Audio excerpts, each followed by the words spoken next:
From LinkedIn News, I'm Leah Smart, host of Everyday Better, an award-winning podcast dedicated to personal development. Join me every week for captivating stories and research to find more fulfillment in your work and personal life. Listen to Everyday Better on the LinkedIn Podcast Network, Apple Podcasts, or wherever you get your podcasts. The HP AI PC breaks language barriers instantly by translating up to 44 languages in real time, powered by the Intel Core Ultra processor. With the right tools, work doesn't have to feel like work. Learn more at hp.com/AI PC.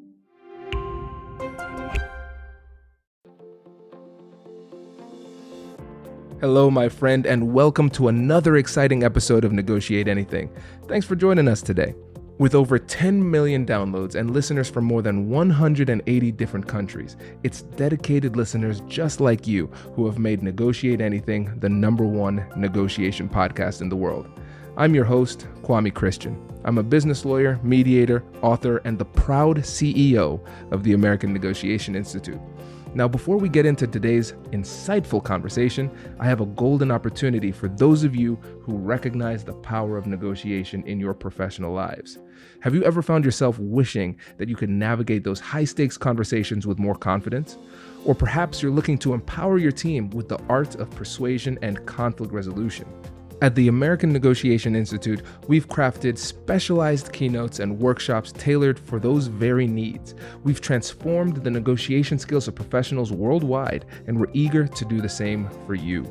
We believe the best things in life are on the other side of difficult conversations, and our goal is to help you improve your lives and the lives of those around you, one difficult conversation at a time. Don't let another challenging conversation leave you second guessing. Click the link in the description to discover how we can help you find confidence in conflict, negotiate better deals, and have stronger relationships. Because in the world of business, every conversation counts. And now, without further ado, let's jump into the interview. Vernon, thanks for joining us today. How you doing, Kwame? Glad to be here. Doing great. Yeah, man, we're glad to have you. So how about you get us started by telling us a little bit about yourself and what you do? Yeah, so my discipline in work has evolved over the years. I say over the last close to decade now, my focus has been on content and specifically video and audio, and leveraging content in a way that facilitates the sale, right? Builds trust, builds that bridge, right, between you and the prospect. And it's been a great run. Currently, I am the founder and CEO of a company called Visible Demand, where we help B2B clients just leverage these assets and these tools to be able to facilitate the sale and facilitate the growth of the relationships. Yeah, this is great. And so for the listeners out there, some of you might be saying, but I'm not in sales. Wait, don't leave yet. Because the tools that we're going to talk about today can be used in any type of situation where it's either a negotiation or a persuasive encounter. You're a leader trying to get people on board. And I think the more creative you are about how you can use content, the more persuasive you'll be. So it's going to be cool to see how it applies in sales and how it applies more broadly as well, because I don't think enough people think about it strategically as part of the negotiation process. So let's pretend like we don't know anything about this. When you're talking about creating content as part of like an overall persuasive strategy, what are we talking about? Yeah, I think the fundamental basis is really to understand what the pain and the problem of your customer and what they're experiencing. And through that, if you can understand the pain and you can understand the problem, hopefully, ideally, your product is the solution. And from there, it's really helping the clients understand that if they're not problem aware, helping them become problem aware and then solution aware. So I know that may be very high level, but we can break it down into play by play. But that's the bedrock, right? That's the fundamental thing that we're trying to do with our content here. Gotcha. And so, and correct me if I'm wrong on this, Vernon. So what we're talking about is getting the prospect to a point where they understand problem increase their problem awareness and their solution awareness. But it's sounding like we are not trying to close a deal via content. No, you're really just trying to facilitate building a relationship, right? As you know, Kwame, as most people know, we buy from people that we know, like, and trust. So if you step back and you think about it, it's like, what kind of content can I create to facilitate that relationship? Well, it may be just, reaching out and connecting in a different format, right? It could be a video, right? You could use a tool like Vidyard, which I love. I know you use that as well, by just recording a quick message once you connect with somebody on LinkedIn and say, hey, my name's Vernon. It was nice meeting you, Kwame. Would love to chat with you sometime. I saw that it looks like you're working with XYZ clients. I have a few people in my network I'd love to introduce you to, and just leave it at that. Really short, really to the point. So really you want people to become, and this may sound weird, but like you want people to almost be chummy and friendly with you, right? Because those are going to be the people that refer you. Those are the people that are going to feel like you're having a beer at the bar with them, or you're on the golf course, right? That's the type of level of relationship that you want to almost lead with, right? You wouldn't just lead with asking for the sale, right? If you're going to a friend, right, you would lead with being of service and being of value. So that's how you have to think about your content. Yeah, this is great. And so let's think really broadly and then narrow it down again. So when you're thinking about content, what we talked about video, what are some of the things that fall under the content bucket for the purposes of this conversation? Yeah, so in terms of different formats, you could use video, you could use podcasts, which you've done really well with over the years, Kwame. You could do courses. LinkedIn is really good for this. LinkedIn has an option for you to be able to do courses. I believe this is something that you've explored as well. And then virtual workshops and webinars. So, and that may sound overwhelming. I know one of the things when we talk to clients, they're like, well, where do I start? There's so many different moving pieces. There's so many different stakeholders. And I tell everybody to start where you're at. What's the thing that you have access to right now that is the least path of resistance, right? Because if it's difficult, if it's this overwhelming thing, if you have to put together this massive marketing plan, right? If you have to take it up to the board of directors and all of these people, it's just never going to get done, right? You're creating bureaucracy where you need momentum. So I would say start where you're at. I love LinkedIn because it's free. And pretty much, one of the most popular, well-known, professional networks. So you could literally start by posting on LinkedIn. You can take the most commonly, asked questions. I call it the, answer simple questions method, the ASQ method. And you can just answer simple questions that some of your, people in your industry are struggling with. You can make them, problem aware and solution aware at the same time by answering those simple questions. So that's a really simple, easy method that anybody can use. It doesn't cost any money out of the marketing budget. You don't have to go and talk to the CEO or the higher ups in the marketing department. You can literally just post on your LinkedIn and add value to people in your market.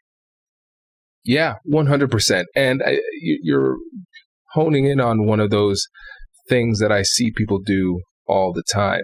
You have a strategy that can be simple, and then you overcomplicate it in order to not do it.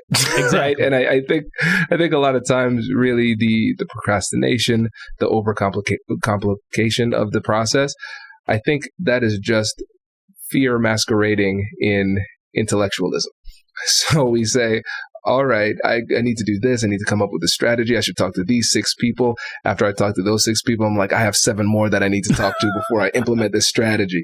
And then it's 8 months down the line and you're like, see, I knew it wouldn't work. It's like you didn't do anything. Yeah. You just sat there and thought for a long time. Exactly. So yeah, you have to take action. And I know in my experience, it's challenging, and there's going to be some awkwardness built in. But you have to start taking those shots and building those reps, because that's how you get better. You get better through taking action. Hello, my friends. Before we get back to today's episode, I want to ask you a question. Have you ever wondered how to elevate your team's negotiation game and how you can help the folks on your team have better, difficult conversations? At the American Negotiation Institute, we offer transformative keynotes and workshops tailored to empower professionals with top-tier negotiation and conflict resolution skills. Whether it's a keynote for your next event or hands-on training for your team, we've got you covered. Don't just negotiate. Master the art with the American Negotiation Institute. Click the link in the description to find out more. Elevate, negotiate, and succeed. Introducing the HP AI PC, your powerful AI assistant. Easily search through personal files, gain valuable insights, and make smarter, more informed business decisions. Unlock the future of work today with the HP AI PC, powered by the Intel Core Ultra processor. With the right tools, work doesn't have to feel like work. Learn more at hp.com/AIPC.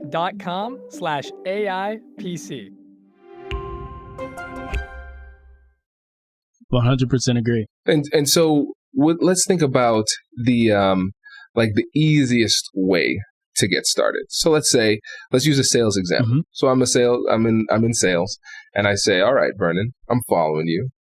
How should I get started? What is the simplest thing that I can do to start implementing this strategy? Yeah. So if you're in sales, there's a really awesome, and let's just back a step up, right? Because I don't want to assume that people are comfortable on video.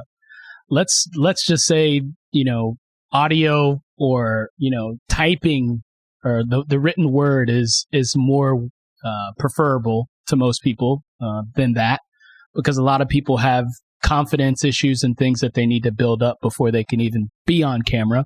So you could take something as simple as your iPhone. If you have an iPhone or, any kind of phone, really, you have this thing called voice notes. So you could open the voice notes app, literally open it on your phone and just, record, a 3-4 minute message, right?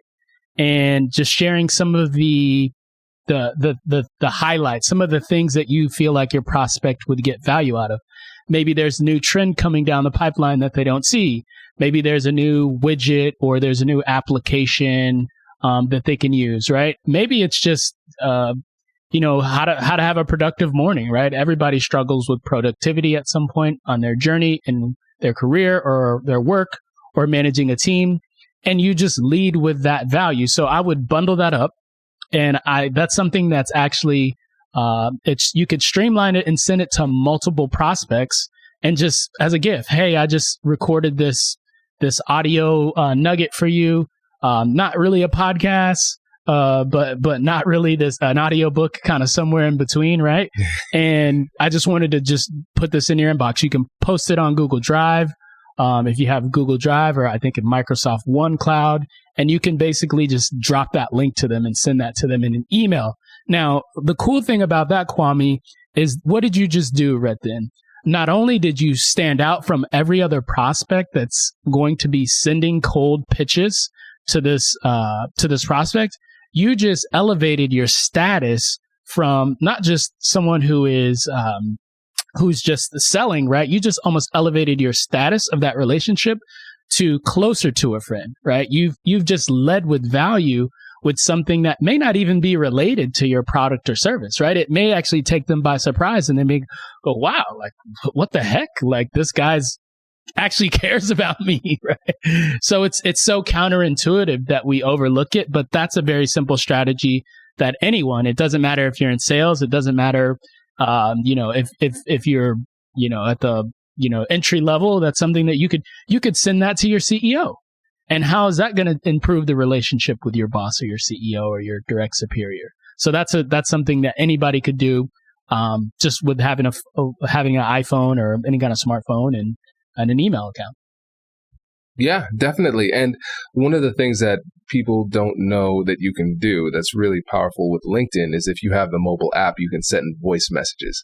It cuts you off at 1 minute, but it's something that catches people off guard because, number one, they're not expecting to hear your voice. And number two, especially if they only use the desktop, they're like, how did you do that? This is magic.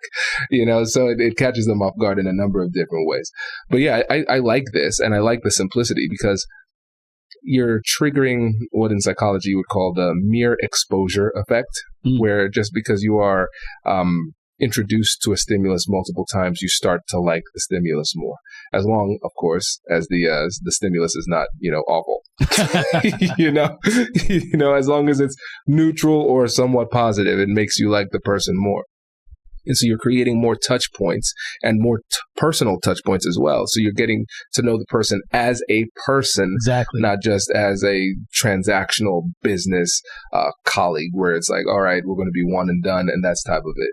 Exactly. And nobody wants to be treated like a transaction, right? If you think about all the times you were at the negotiation table, or all the times that the recent times where you've bought anything, likely, it's been something that's emotional, right? We buy based on emotion. We don't like to admit that, but we buy based on emotion. But there was something that there was a feeling, right? It not just the solution to your problem, right? All things equal, if two people are selling the same widget, you're going to go with the person who made you feel wanted, who made you feel like, you went the extra mile. So this is just another way of doing that. Definitely. Now, in your experience with the people that you've worked with, what are some of the biggest mistakes that people make when they're using this type of strategy? Yeah, I'd say just being selfish, right? There's this thing that I call selfish content, right? And there's value-based content. Selfish content is about getting what you need. A value-based content is about giving the prospect or the customers what they need, right? And that's a complete different mindset, because most of the time we want to hoard the things that we find useful and valuable, right? Like the secret sauce or the methodology or the hack or the trick, right? But what I found in my experience and the client's experience that I've worked with, when we give everything away, right? When we just lead with, hey, we're going to give you X, Y, and Z, and here's the whole playbook. A lot of times they're either overwhelmed by that much value that they're like, look, we can't even implement this on our own. We're just going to hire you because there's just no way we can do this.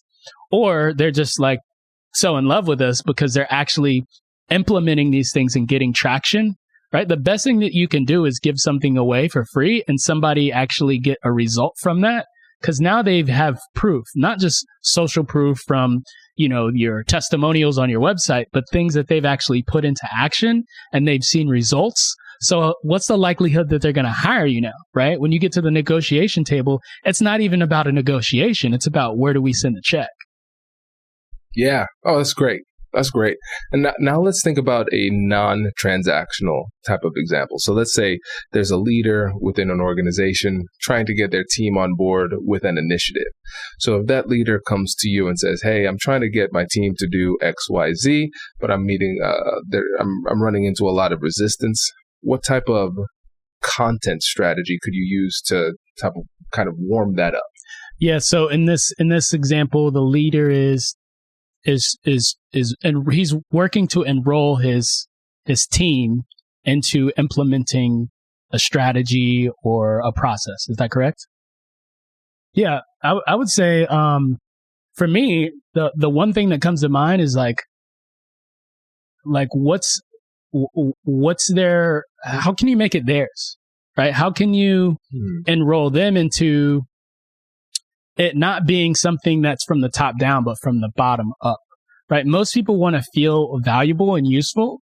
I think they've done studies on this, right? But most people will take a lower pay cut than to know that they're contributing to an organization and they feel valued in that organization. So I would say flip it on its head. Don't make it come from the top down, make it come from the top up. And that doesn't mean that like, just throw all caution to the wind and tell them that they have free reign to run with it. You implant the idea, right? You plant the seed and you give them autonomy to create, and then they come back to you with how they think it should be, and then you can tweak it. Then you can tweak the campaign. Then you can tweak the methodology. Then you can really just have them bought in based on how they feel like it should be. And a lot of times, the people on the front lines are closer to the customer anyway, right? So they're going to be able to give you insights that you aren't going to be able to see in the spreadsheets and the numbers and the calculations. A lot of times that goes over, the executive team's head, right? But we have to remember that if you want people bought in, you have to plant the seed, right? Give them the autonomy, make it their idea, and let them show you what they can create with that. And you'll probably be surprised at what they come back to you. Yeah, makes a lot of sense. And I think about the times when I'm communicating with the people on my team, I'm recognizing that when I send a voice message or record a video, they appreciate that a lot more. I realize that it creates a bit of an emotional connection between you and the person that you're talking to. So I could type out a message and say, Vernon, I appreciate you. You're an important part of this team, blah, blah, blah. And on text, I might read that and say, whatever. Okay. Yeah. But if I can hear your voice and hear the emphasis and hear the passion behind it, then it feels a lot more meaningful. Then I'm a lot more bought in because it makes it a lot more believable. And especially when there's an emotional component to what you're doing or what you're trying to convey. And I mean, in the majority of cases, there is some emotional component, even if it's small, just saying you're valuable. I appreciate you. I'm looking forward to having this conversation. Again, reading, I'm looking forward to having this conversation versus hearing somebody say, Vernon, I am really looking forward to this conversation. That feels different. Yeah. And like you said, people buy things emotionally, even if they don't want to admit it. They feel a lot better once they get that more personal communication. And I love that. There's a really cool, and here's a really cool tool that people could use out there, Zip Message. You could almost, in this scenario that we're saying, that same leader could take, instead of sending an email, right, and their email inbox is already cluttered, right, the chances of them actually following through with that will be less and less likely over as things kind of evolve and come on their plate. But if you just whipped out your phone and recorded a quick 10-second video and just said, hey, Jim, look, I saw what you did last week. I just want to congratulate you on a job well done. That really goes a long way and shows leadership in this organization. You fire that off as a zip message or, something like that. There's a lot of tools that you can use. I like Zip Message personally. And there you go, right? You have just enrolled that person into and seeing themselves as a leader in the organization, and it saved you a bunch of time because you didn't have to send this long drawn out email. Yeah. Yes. The video messages, the audio messages, they're a lot easier to send and they're a lot easier to receive too. Because if you take the text from a video message and put it into an email, it could look like an act of aggression. It's like, oh my goodness, what, 8 paragraphs? What was that? What are you doing? I'm not reading this. Exactly. I might act like I did, but I'm not really reading it. But what I've realized again, especially if it's something that, again, like I said, an emotional component, or if it's at all complicated, again, just hearing that voice helps people to absorb it a little bit better. And I know one of the things that you've used really well when it comes to creating trust and building relationships is you've been very, very generous with what it is that you have, with your knowledge. And I know you have something that you wanted to give the audience too. Yeah. So I think when we look out in the B2B world, right, in the corporate space, there's a lot of angst about what types of content should I create, right? And a lot of people are really missing the mark because we see what other companies do and then we say, oh, well, I'm going to copy exactly what they're doing, but that may not necessarily be the right formula for your audience, right? For your prospects and your customers. So I've actually put together this guide. It's really the 5 content types that every company must be using in 2020 and beyond to succeed. And I would be happy to give that away to your audience, and just as a way to say thank you. Yeah, appreciate that. And everybody, we are going to link to that in the description. So make sure you check that out. But Vernon, before you go, I want to give you an opportunity to remind the listeners about what you do and how they can get in touch with you. Yeah, totally. So visibledemand.com is where you can find me. That's visibledemand.com. And what we do is very unique and very custom, right? I don't think there's a lot of companies out there that do what we do, but we really sit down with B2B organizations to help them concoct and create a content strategy across multiple platforms, right? So that could be courses, that could be podcasting, that could be video. And we do that in a way that's streamlined, in a way that serves the organization to where it has a direct impact on their sales and a direct impact on their engagement with their team. This is great. Vernon, really appreciate it, my friend. Thanks for coming on the show. Thanks, Kwame. I appreciate you having me on. Congratulations! You've just joined an elite club. By listening to a full episode, you're now officially on the Negotiate Anything team. So welcome aboard. What most team members do is they subscribe to the podcast because that allows them to automatically get the latest episodes of the show. The best things in life lie on the other side of difficult conversations. Keep learning, keep practicing, and keep getting better. Your relationships will improve, your career will soar, and you'll have the confidence you need to get the most out of these crucial conversations. Again, thank you for joining the team. We're excited to have you, and I will see you in the next episode. I'll catch you later.